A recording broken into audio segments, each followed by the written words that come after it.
यानी फ्लूइड्स का क्या कर रहे हैं हम लोग, बेसिकली फ्लोइंग फ्लूइड्स को स्टडी कर रहे हैं, ठीक है। अभी हम लोग फ्लोइंग फ्लूइड्स को स्टडी कर रहे हैं कि भाई कोई पाइप है, उसमें कोई फ्लूइड जा रहा है, तो वो फ्लूइड क्या कर रहा है, फ्लो कर रहा है, किसी वेलोसिटी से फ्लूइड आगे बढ़ रहा है, ठीक है। तो हम लोग इसको पढ़ रहे हैं अभी, ठीक है। अब इसके कुछ थ्योरेटिकल पॉइंट्स हैं कि भाई कौन फ्लूइड नॉन विस्कस होना चाहिए, ये होना चाहिए, वो होना चाहिए, वो हम समझेंगे कि कंडीशंस क्या है इसके लिए। कंडीशंस अभी नहीं लिख रहे हैं हम लोग, अभी कंडीशंस लिखेंगे। बट सबसे पहले फ्लूइड फ्लो होता है तो क्या रिलेशंस, कैसे रिलेशंस बनते हैं वो हमें समझना है। तो सबसे पहली चीज जो बनती है उसमें वो है इक्वेशन ऑफ कंटिन्यूटी। तो इक्वेशन ऑफ कंटिन्यूटी क्या है, तो बड़ी ही कॉमन सेंसिकल सी सिंपल सी equation of continuity. Let's say एक ट्यूब है, एक पाइप है ऐसा डिक्रीजिंग क्रॉस सेक्शन का। लेट्स से इसका क्रॉस सेक्शनल एरिया A1 है, इसका क्रॉस सेक्शनल एरिया A2 है।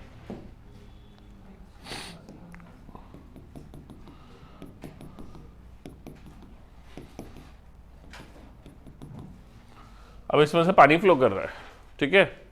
तो क्या होगा, किसी भी समय में जितना पानी ये क्रॉस सेक्शन से अंदर आया उतना ही पानी ये क्रॉस सेक्शन से बाहर जाएगा। क्यों?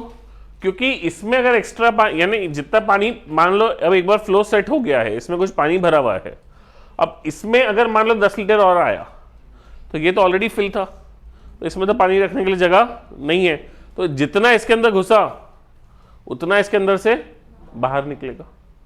अब मुझे जो वाटर एंटर्ड है उसको देखना है, तो मैं वाटर एंटर्ड को क्या लिख सकता हूं, यहां की volume V1 that is entering is equals to volume V2 that is exiting.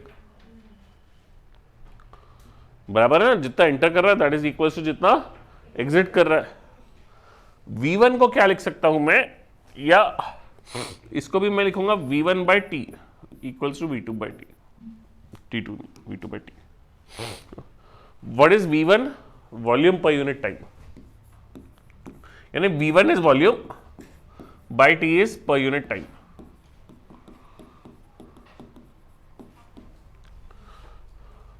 अब V1 इक्वल टू V2 कर लो या V1 by T equal to V2 by T कर लो, एक ही बात है, बाद में टी का टर्म कट होना है। अब वॉल्यूम पर यूनिट टाइम को हम लोग जो बोलते हैं ना, उसको लिखते हैं area into velocity. Area into velocity कैसे होगा, देखो dv बाई dt। हमने क्या बोला, लेट्स से कि एक छोटा सा क्रॉस सेक्शन लिया मैंने dx लेंथ का, क्रॉस सेक्शन मतलब छोटी सी लेंथ ली dx लेंथ की, इसमें पानी कितना रहेगा, area of cross section a into dx, this is the volume dv। अब फ्लो कितना करेगा, तो dv बाई dt जब निकालना है तो dv बाई dt क्या हो जाएगा, a into dx by dt।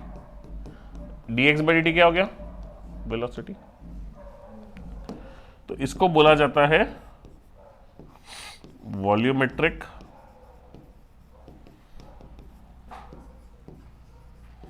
Rate flow, इसको बोला जाता है volumetric rate flow which is equals to area into velocity. तो मैंने बोला कि भाई वॉल्यूमेट्रिक रेट फ्लो यहां पे जितना है, कितना है, A1 इंटू यहां की velocity V1 equals to the volumetric rate flow at the other end which is A2 into velocity 2। यानी बेसिकली जो रिलेशन हम बोलते हैं A1 V1 equals to A2 V2, जितना पानी एक एंड से अंदर आया उतना ही पानी दूसरा एंड से बाहर गया, that is volumetric rate flows. Clear है क्या सबको?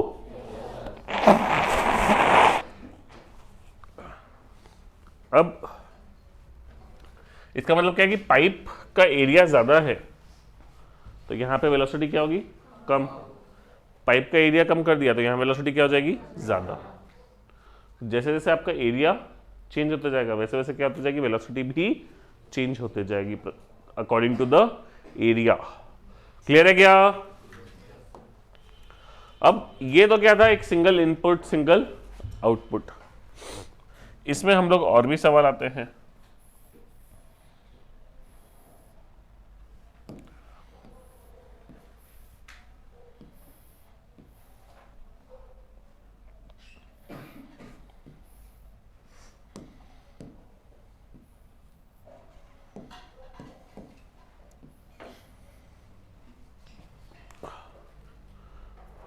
पानी यहां से अंदर आ रहा है v1 वेलोसिटी से, a1 area of cross section. इसका area of cross section a2 है, यहां जा रहा है v2 वेलोसिटी से, और साथ ही साथ इसका area of cross section a3 है, यहां जा रहा है v3 वेलोसिटी से। तो रेट ऑफ इनफ्लो कितना हो गया, a1 v1, that will be equals to the rate of outflow. This will be equals to A2 V2 plus A3 V3 equals to A3 V3 नहीं, बाहर जाने वाला कितना है, A2 V2 plus A3 V3, तो टोटल बाहर जाने वाला इज इक्वल्स टू टोटल अंदर आने वाला। इसका अदर वे अराउंड हो जाता था, अंदर आने वाले दो रहते थे, बाहर जाने वाला एक रहता था, तो हम वैसे ही लिखते थे A2 V2 plus A3 V3 is equals to A1 V1। Rate of inflow is equals to rate of outflow. Clear है क्या? तो this is the equation of continuity. Clear है सभी को? अब फ्लूइड्स में हम लोग क्या करते हैं, हम लोगों को एनर्जीज डिफाइन करनी है, ठीक है। तो अब जैसे काइनेटिक एनर्जी किसी फ्लूइड की डिफाइन करनी है, तो फ्लूइड में हम लोग क्या करते हैं, we define the energies and all the terms per unit volume. We define the terms to be per unit volume. तो हम लोग एनर्जीज को क्या लेते हैं, पर यूनिट वॉल्यूम लेते हैं। तो जैसे अगर मान लीजिए कोई let's say uniform cross section का पाइप है, तो इसमें क्या होगा, यहाँ पे फ्लूइड वेलोसिटी v0 से जा रहा है, तो यहाँ पे भी वेलोसिटी क्या जाएगा, v0 से ही जाएगा। इसका अगर मैंने कोई क्रॉस सेक्शन कंसिडर किया, तो इस क्रॉस सेक्शन में जो पानी है उसकी काइनेटिक एनर्जी क्या होगी, क्योंकि इसके हर एक मॉलिक्यूल की, हर एक पानी के एटम की हर एक मॉलिक्यूल की स्पीड कितनी है, v0 है, तो इसकी काइनेटिक एनर्जी क्या हो जाएगी, हाफ mv0 स्क्वायर। m को क्या लिख सकता हूं मैं, half rho into volume into v0 का स्क्वायर। ये v जो है वो वॉल्यूम रिप्रेजेंट कर रहा है कि वेलोसिटी, ये चीजें ध्यान से समझना जरूरी है, ठीक है। तो अगर मैं kinetic energy per unit volume define करूं,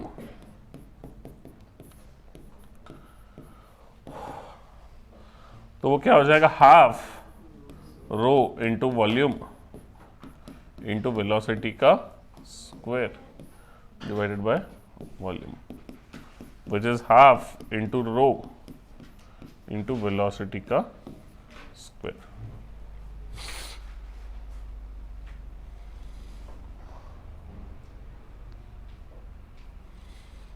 क्लियर है? अरे बोलो, ठीक है ना। वैसे ही हमने एक और चीज जो है काइनेटिक एनर्जी के अलावा हमने क्या डिफाइन किया, पोटेंशियल एनर्जी।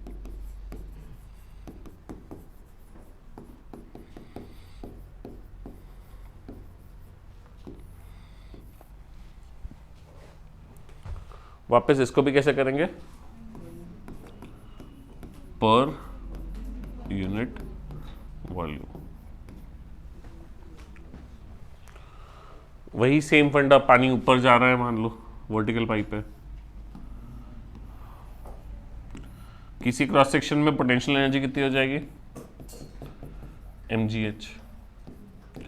मास कितना होगा, रो इंटू वॉल्यूम इंटू जी इंटू एच। तो पोटेंशियल एनर्जी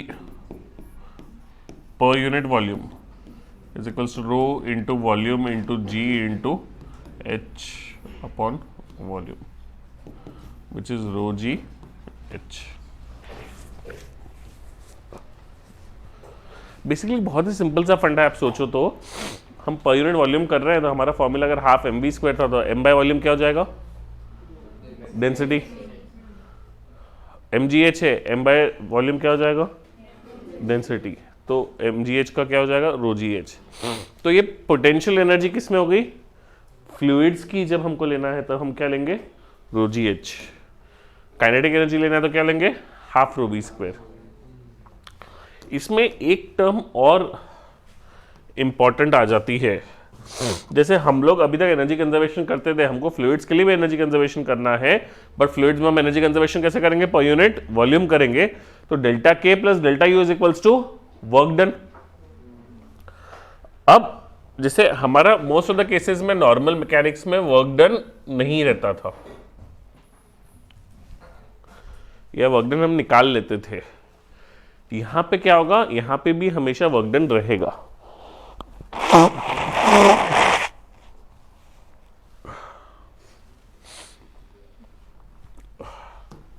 क्या होगा, जो पानी यहां पे आ रहा है इस टैंक के अंदर, इस पाइप के अंदर, लेट्स से ये अगर ओपन टू एयर है तो यहां प्रेशर क्या है, P not.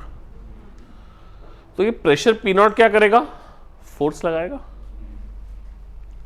Force is P not into area. और ये पानी स्टेशनरी है क्या, पानी क्या कर रहा है, फ्लो कर रहा है, मूव कर रहा है। तो ये क्या कराएगा, डिस्प्लेसमेंट कराएगा। ये पानी क्या कराएगा, डिस्प्लेसमेंट कराएगा। तो वर्क डन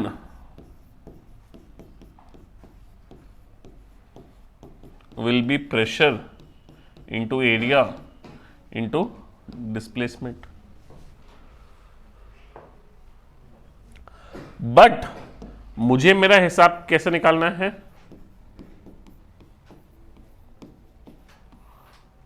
पर यूनिट वॉल्यूम। तो P not a D S upon जो वॉल्यूम है, यहां से अगर ये डी एस डिस्प्लेस हुआ तो ये वॉल्यूम कितनी है जो डिस्प्लेस हुई है, A D S, which is equals to P not. तो हमारा जैसे एनर्जी कंजर्वेशन होता था किसमें, हमारे ट्रांसलेशन में या रोटेशन में हम करते थे, work done by external force is equal to change in kinetic energy plus change in potential energy. उसी का जो यहां पे फ्लूइड्स के अंदर इक्वेशन बनता है, वो फ्लूइड्स के अंदर we form equation called as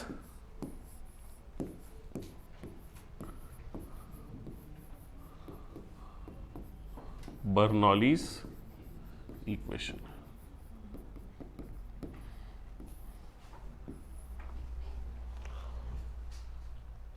इसमें हम लोग क्या बोलते हैं, इसमें हम बोलते हैं pressure plus half rho V square plus rho G H equals to constant.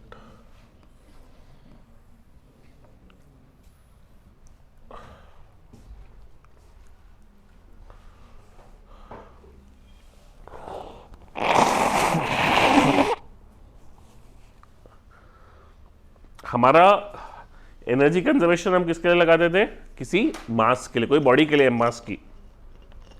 Fluids में कोई स्पेसिफिक बॉडी है क्या, नहीं।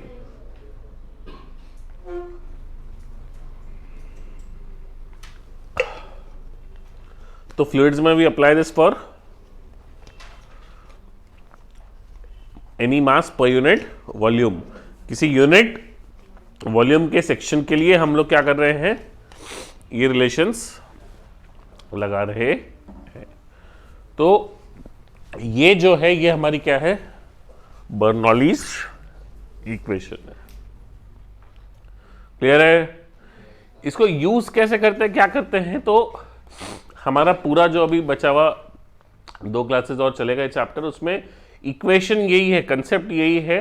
अब ये कंसेप्ट हम लोग अलग अलग बहुत सारे जगहों पे क्या करेंगे, अप्लाई करेंगे। हर जगह पे फ्लोइंग फ्लूइड्स में 2 इक्वेशन लगाने के लिए, कंटिन्यूटी, एक बर्नौलीज। तो हर फ्लो में हम क्या करेंगे, यही इक्वेशंस अप्लाई करेंगे।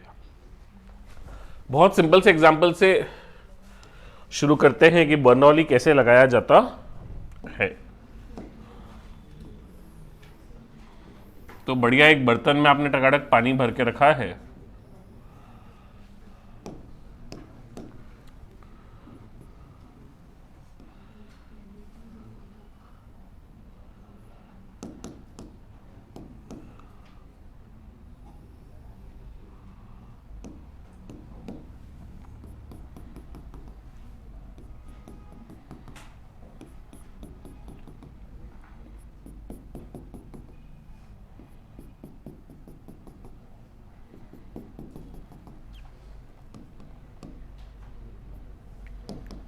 अब आपने क्या किया, बर्तन में एक छोटा सा होल कर दिया नीचे, या लेट्स से कि अपन होल नीचे नहीं करते, बीच में करते हैं। आपने क्या किया, एक छोटा सा होल है, ये होल का एरिया क्या है, काफी छोटा है। ये आपने होल किया ऊपर से एक साइड नीचे, और बर्तन में जो पानी भरा हुआ है वो भरा हुआ है एच हाइट तक।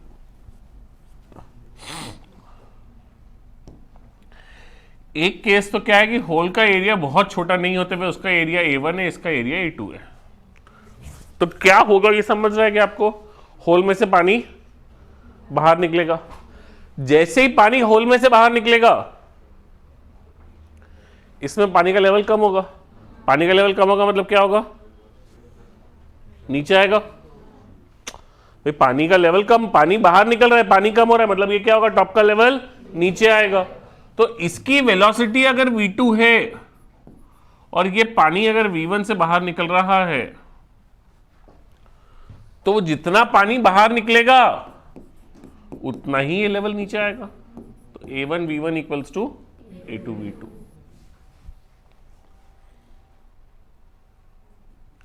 क्लियर है क्या सबको?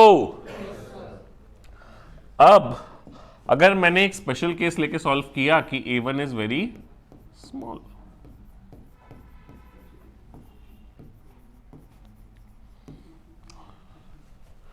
या A2 इज वेरी लार्ज, तो V2 क्या हो जाएगा, A1 bye A2 into V1। A1 bye A2 क्या हो जाएगा, बहुत छोटा हो जाएगा। तो हम लोग इसको नियरली क्या मान लेंगे अभी का, 0। एक सेकेंड के लिए मैं मान के चल रहा हूं कि इसकी वेलोसिटी क्या है, नियरली 0। नहीं भी 0 मानेंगे अभी तो कोई प्रॉब्लम नहीं है। अभी मैं इक्वेशन जो बर्नौलीज इक्वेशन है वो अगर मैं लिखूं टॉप के लिए, तो टॉप के लिए क्या होगा, टॉप पे प्रेशर क्या है, PATM प्लस पोटेंशियल एनर्जी लिखना है। पोटेंशियल एनर्जी क्या लिखेंगे,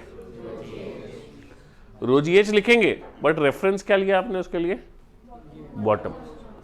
अगर बॉटम रेफरेंस लिया तो पोटेंशियल एनर्जी बिल्कुल क्या लिखेंगे हम लोग, ρGH प्लस काइनेटिक एनर्जी एक बार का लिख ही लो, एक काम करते हैं अभी निगलेक्ट नहीं करते, तो half rho V2 square.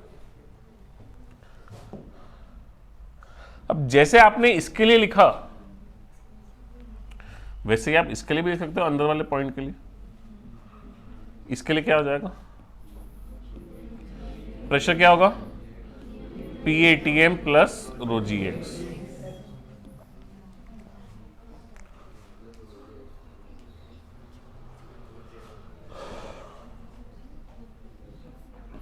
Plus ρG plus half rho V2 square.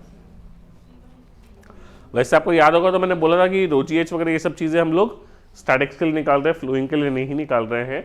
But इसके और इसकी वेलोसिटी क्या है, पूरी सेम है, एरिया ऑफ क्रॉस सेक्शन सब कुछ क्या है, सेम है, तो वो यहाँ पे भी लग जा रहा है। अगर एरिया ऑफ क्रॉस सेक्शन में कुछ चेंज होता तो मैं ρGH वाला इक्वेशन वैलिड नहीं रहता यहाँ से यहाँ वर्टिकल में।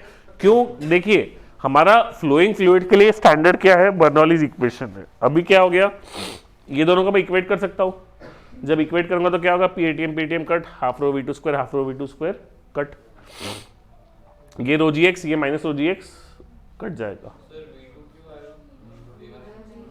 V1 नहीं आएगा। क्यों नहीं आएगा V1? V1 कहाँ का वेलोसिटी है पानी की? ये यहां से पानी बाहर निकला, तो बाहर जो निकला है पानी उसकी V1 है, बट अंदर तो बर्तन के लेवल के वेलोसिटी क्या है? V2 ही है। तो हम अंदर लगा रहे हैं अभी इक्वेशन, अभी हमने बाहर नहीं लगाई है, तो इसके लिए वेलोसिटी इज स्टिल V1। तो अगर मान लो एरिया चेंज हो रही होती थी, ऊपर का एरिया अलग, नीचे का एरिया अलग, तो क्या होता? ये V2 रहता तो ये V1 रहता, वेलोसिटी अलग अलग रहती थी। एक बुरा लग रहा होगा तो मैं एक बार वापस वो क्वेश्चन को एक सेकंड के लिए भूल जाओ।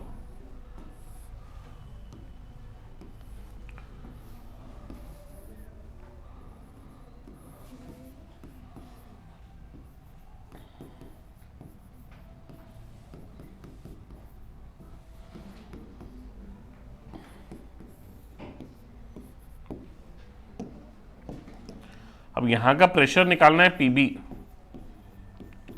Plus 0 plus half rho V2 square. जब मैं इक्वेट करूंगा तो PB plus half rho V2 square is equals to PA plus rho GH plus half rho V1 square. तो आप देख रहे हैं, तो PB क्या आया? PA plus rho GH plus half rho V1 square minus V2 square. वो additional आया ना? वो एडिशनल आया? अरे बोलो। तो वो अगर एडिशनल आया तो इसके लिए हम लोगों ने जैसे बोला था कि वो जो P प्लस रो GH है, वैसे वो किसके लिए वैलिड है? स्टेशनरी फ्लूइड्स के लिए ही वैलिड है। बट ये फ्लूइड स्टेशनरी है क्या? नहीं है। बट क्या हो रहा है, ऊपर और नीचे का क्रॉस सेक्शन क्या है? सेम है। तो ऊपर नीचे की वेलोसिटी भी क्या है? सेम है। और कुछ और कहीं फ्लूइड बाहर नहीं जा रहा, कुछ हो नहीं रहा, तो इसके लिए हमने लगा लिया तो काम चल जा रहा है। आप बोलते हैं सर हमने नहीं लगाना, हम कैसे मान ले कि नहीं रहता है सेम? हमें नहीं पता कि सेम रहता है, हमको ऐसा लग रहा है कि अलग रहेगा। कोई दिक्कत नहीं है। आपने क्या किया, यहाँ का प्रेशर मान लिया PB प्लस रो जी एक्स नहीं sorry H minus x plus half rho V2 square, बराबर है ना? अब बर्नौलीज प्रिंसिपल क्या होता है कि सेम फ्लूइड में ये जो है ये भी कांस्टेंट है, ये कांस्टेंट है, तो इसका मतलब ये दोनों क्या हो गए? आपस में सेम हो गए, इक्वल हो गए ना? तो अगर ये दोनों आपस में इक्वल हो गए तो मैं क्या बोलूंगा? PA plus rho GH plus half rho V2 square is equals to PB plus rho GH minus rho GX plus half rho V2 square. तो हमने क्या किया? रो GH को कट किया, half rho V2 square half rho V2 square को cut किया, तो PA plus rho GX is PB।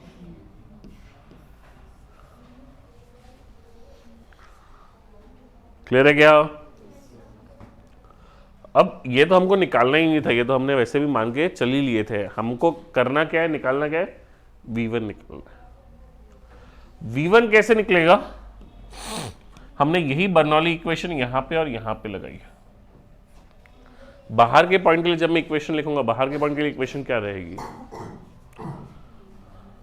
Pressure क्या रहेगा? PA। टॉप का प्रेशर PA माना था, वही PATM ही था, टॉप पे प्रेशर वही रहेगा। क्यों?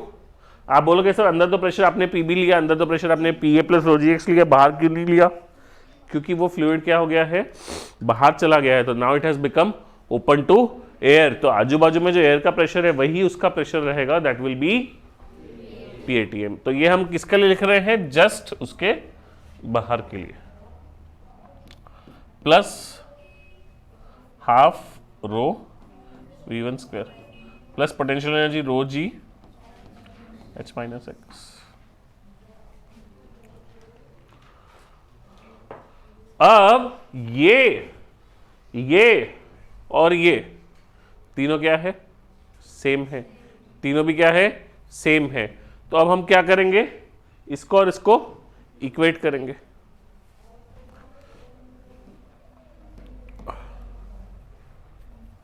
तो इन दोनों को इक्वेट करेंगे तो क्या बनेगा, पीबी के बदले लिख लेता हूं मैं P A plus rho ji x plus rho G H minus rho ji x plus half rho we two square. ये किसकी कौन सी इक्वेशन हो गई, पिंक वाली, इज इक्वल्स टू रेड वाली टर्म क्या हो जाएगी, P A plus half rho we one square plus rho G H minus rho ji X, rho G H minus rho ji X cut, P A square cut, तो equals to क्या बचेगा, ऊपर बचेगा पहले rho जी x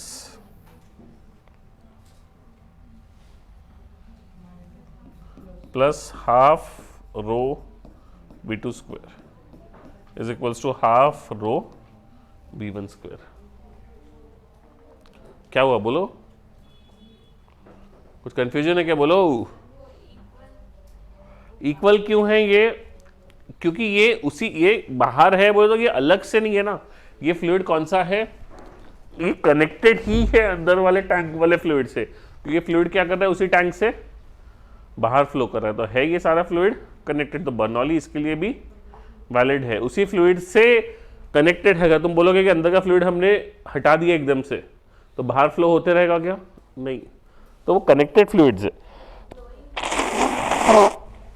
flowing है ना, तो flowing में तो बर्नौली लगाते हैं, तो इसके लिए तो हम बर्नौली लगा पा रहे हैं, फ्लो कर रहा है, अरे बर्नौली नॉन फ्लोइंग में भी लगा लेंगे तो कोई फर्क नहीं पड़ेगा, इक्वेशन वही बनेगी, बट फ्लो कर रहा है तो फ्लो कर रहा है तभी तो बर्नौली लगाते हैं।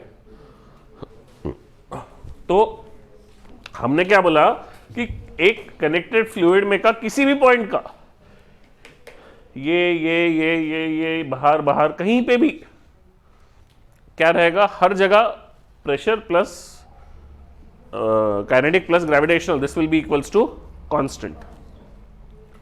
तो हमने जब इसको इक्वेट किया तो ये इक्वेशन बन गई। अब ये वाली इसको ही लिखा है बस, P A plus half rho we one square plus rho G H minus rho ji X.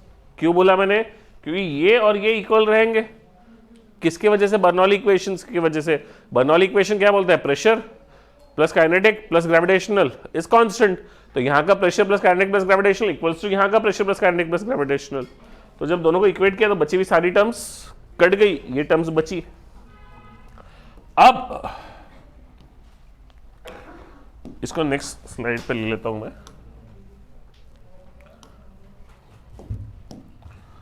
Rho ji x equals to half rho we one square minus half rho we two square. और ये तो हमारी सदाबहार equation हमको पता ही है, a one v one equals to a two v two, तो v two is equals to a one v one by A two. तो इसमें डाल दिया तो rho ji x is equals to half rho we one square minus v two square is what, a one square v one square by A two square. V one square बाहर निकाल लिया तो rho ji x is row by two into V one square into one minus A one square by A two square.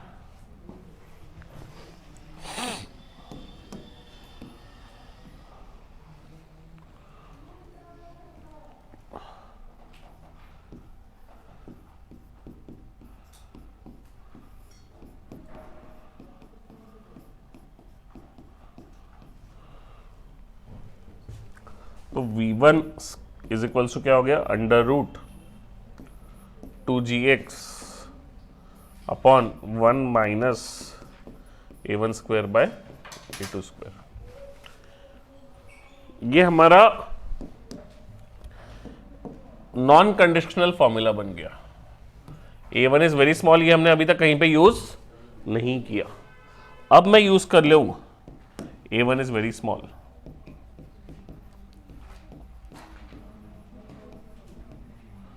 तो क्या हो जाएगा, a1 by 2 will be coming out to be 0, तो V1 will be equals to √2gx। एक और बड़ी interesting चीज है कि √2gx है √2gx अपॉन 1 माइनस 8(1)² में देखने के लिए this does not depend on the amount of water in the vessel.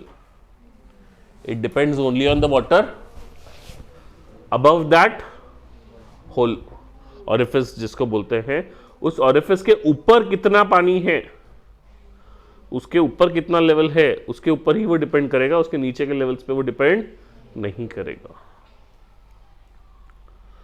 तो ये हो गया कि भाई अगर कहीं कोई टैंक में पानी है, एक होल हो गया, तो उसमें से पानी किस रेट से बाहर निकलेगा, तो वो वेलोसिटी निकाली हमने। अगर वो एरिया नेग्लिजिबल रहा तो √2gx, नहीं रहा तो ये हमारा एवरग्रीन फॉर्मूला।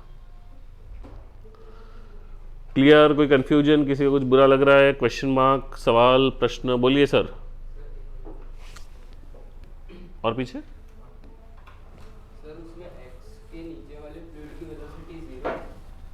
हाँ के नीचे वाले फ्लूइड की वेलोसिटी 0 है।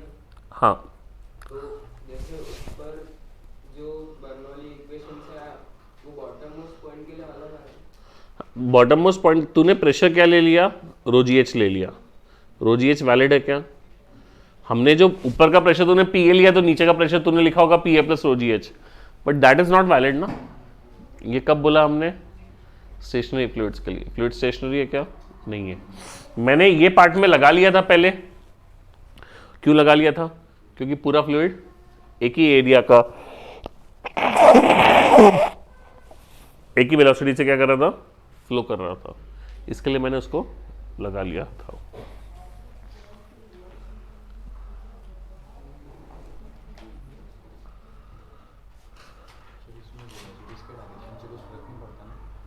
डायरेक्शन से नहीं फर्क पड़ता।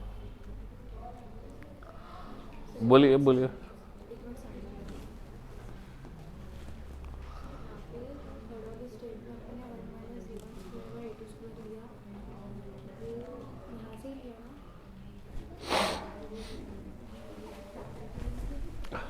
ये इक्वेशन हम पीछे से लेके आए थे, फिर हमने V2 के बदले V2 की वैल्यू यहां प्लग इन कर दी, तो ये इक्वेशन आ गई।